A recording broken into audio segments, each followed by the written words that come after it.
गट परिषद प्रशासनातील भ्रष्ट अधिकारी कर्मचाऱ्यांच्या आशीर्वादाने तहसील कार्यालय जवळ वीर सावरकर चौक या ठिकाणी शहरात येणाऱ्या मुख्य सिमेंट रस्ता खोदून थेट भरणा लाईनमधून अवैध नळ कनेक्शन करण्यात आले आहे।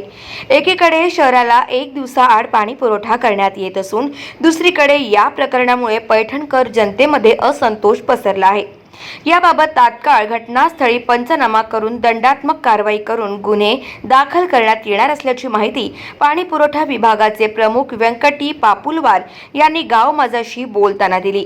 गेल्या महिनाभरापासून पैठण शहराला एक दिवसाआड पिण्याचा पाणी पुरवठा केला जात आहे, मात्र दुसरीकडे एका शिक्षण संस्था चालकाने नगर परिषद 0 कर्मचारी तथा एजंटला हाताशी धरून रात्रीतून पैठण शहराला पाणी पुरवठा करणाऱ्या मुख्य जलवाहिनीमधून अवैध नळ जोडणी केल्याचा प्रकार समोर आलाय।